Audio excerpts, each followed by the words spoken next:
questions for Coach Collins? Let me address staff first. But before we start, I just want to tell you, we've obviously had changes, not just with the roster, but our staff. And Coach Jocelyn, Wyatt Brown, had a young girl, Abigail, last year, and so she felt the need for some personal reasons to step aside. And so that's part of the reason that Ivy has had this opportunity, and we're so excited and thrilled for Ivy.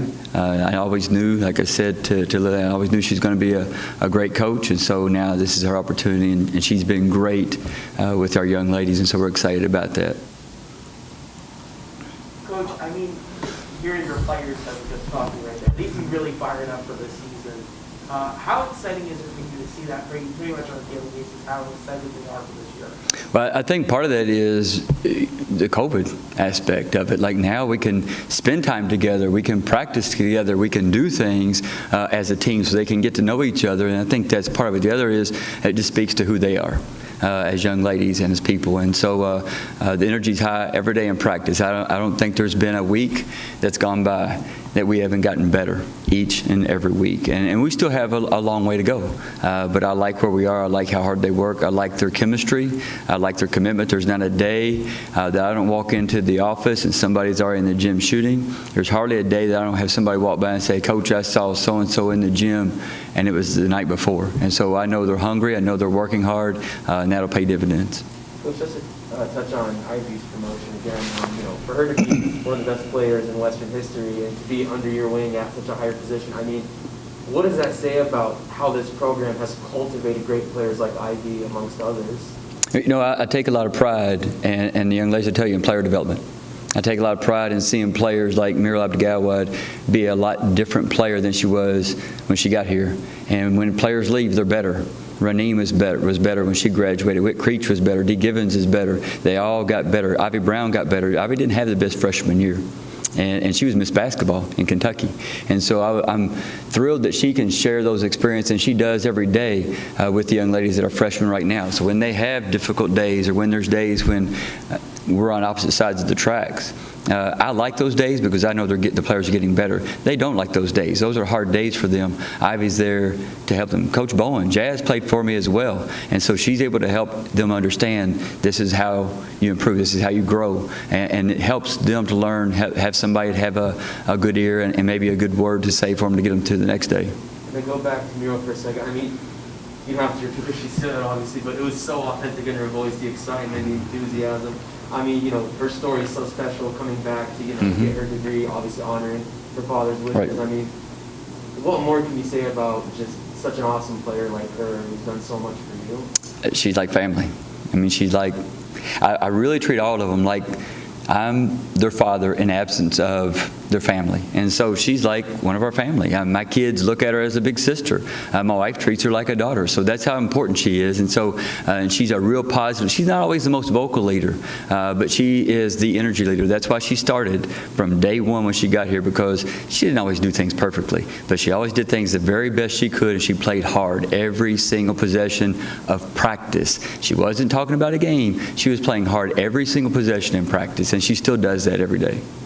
Coach, it seemed like last year there was a lot of questions of who you'd have available. I look at a player like Raneem, you weren't quite sure when you'd have her back last year.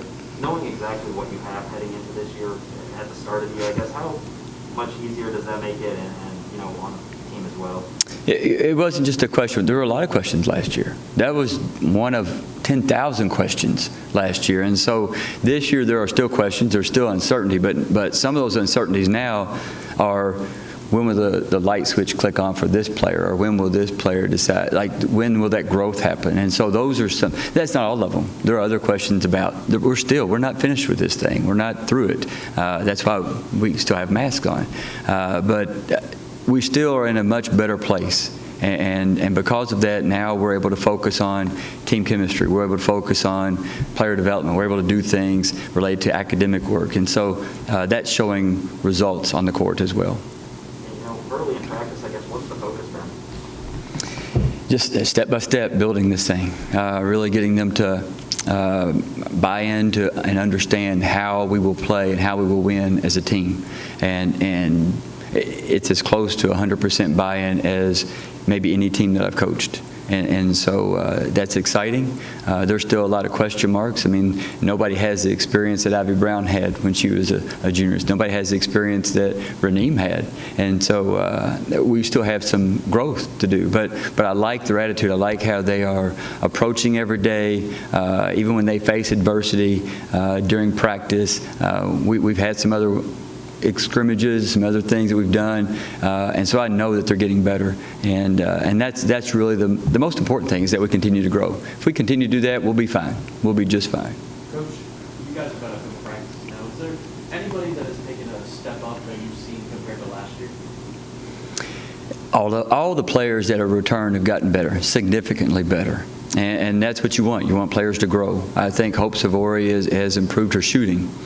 She's improved her ball handling. I know we started last year having turnover problems, and we still have moments, but I think her awareness of what's going on in the court has improved. I think Muriel has improved her shooting as well. In all of our close scrimmages that we have, we keep stats, we chart those things. She shot a very good percentage except for in 2 of them. And so I know she's worked hard in that area as well.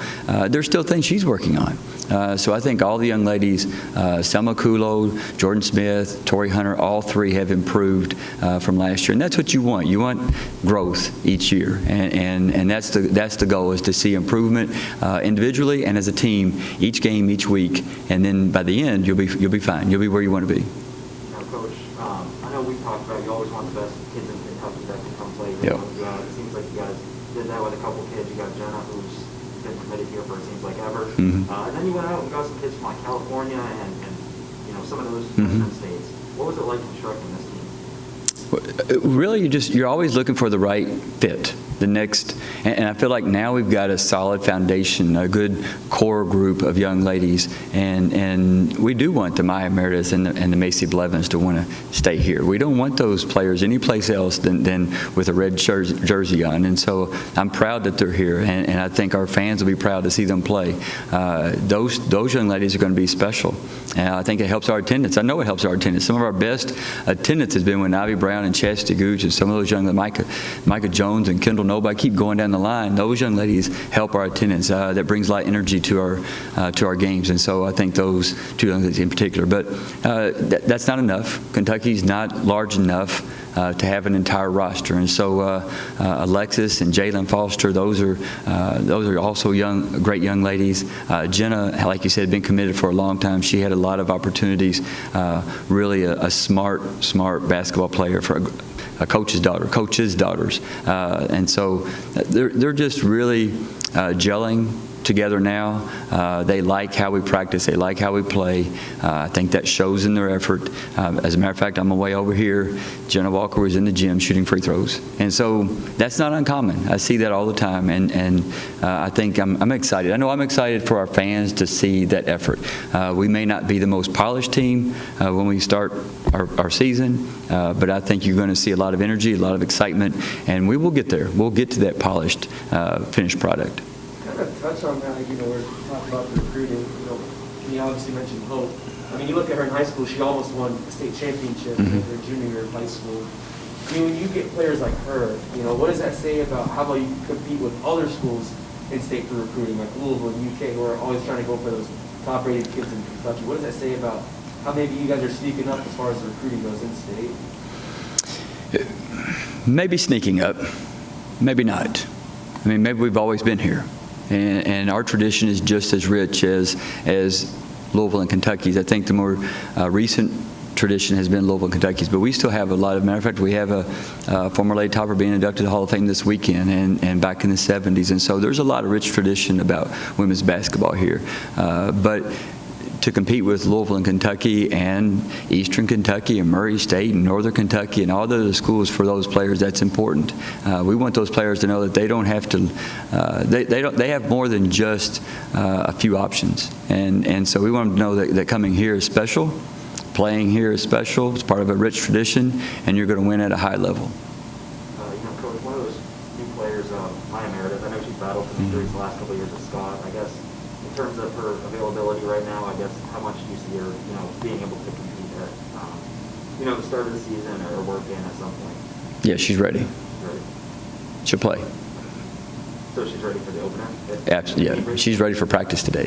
Yes, she'll be ready to go. And, you know, I guess if you had to go today, I guess, if you had to name a starting five, I guess who would be and who would, you know, work in that rotation some? Yeah, I don't really want to name the starting five. I can tell you that we have 12 players and 12 players will play. You know, the schedule, I guess, what was it like building that this year? Obviously, last year there was a lot of challenges with COVID. Yeah, those challenges haven't disappeared. We still have scheduling challenges with that, but I like the schedule.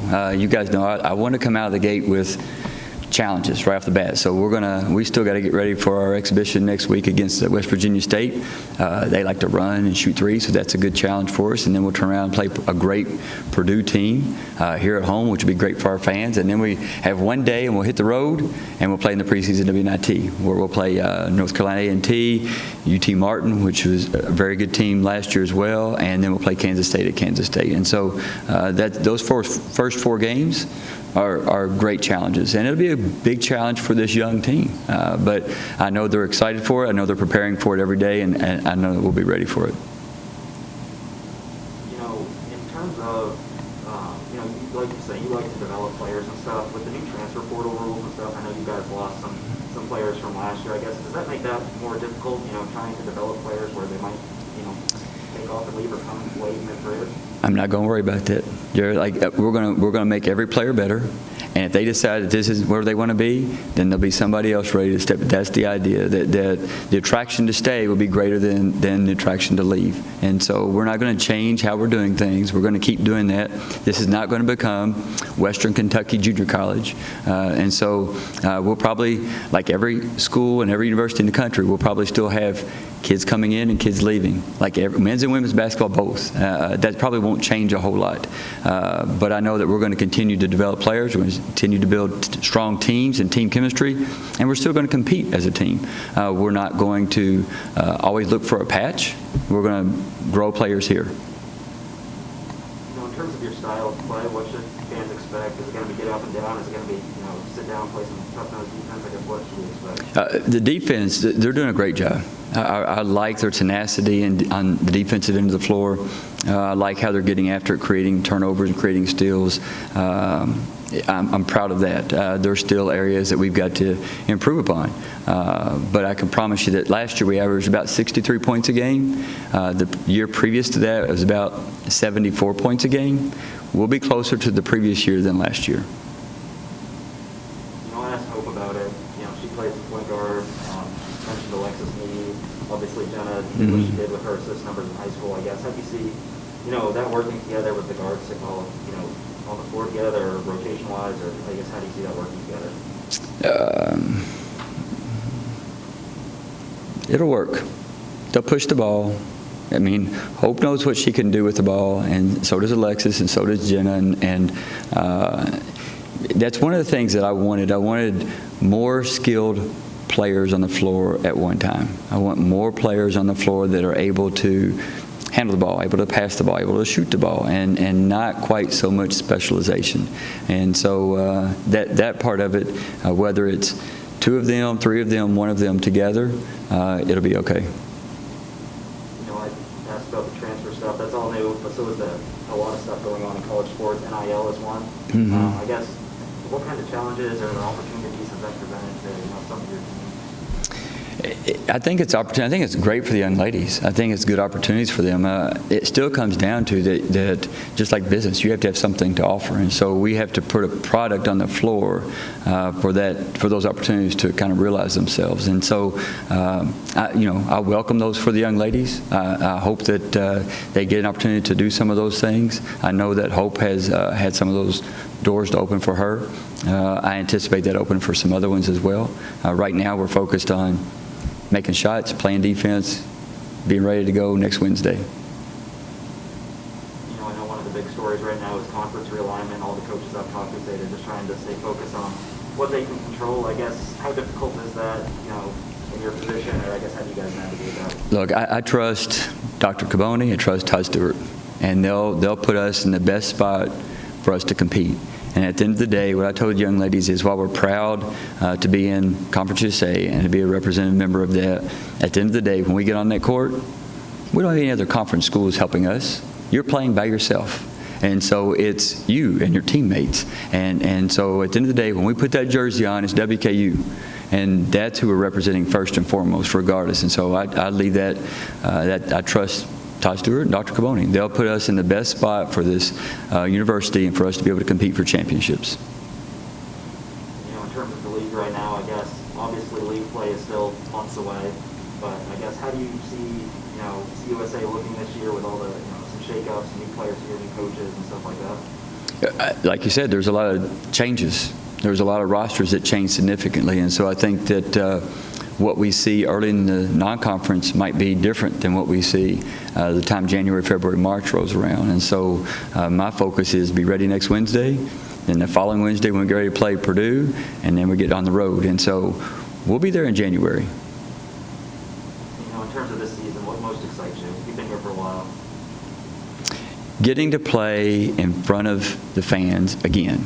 I know that we have great fans. I know that these players and the way they're going to play, with the energy and the effort they're going to play, the fans are going to enjoy that. They're going to bring, and it's going to be like a trampoline. That energy is going to bounce right back onto the floor. And so that's the part that last year was, sometimes that momentum was hard to get. And so that'll be the fun part, is just playing in front of fans again and seeing the girls get excited and the fans getting excited, even though I don't get excited.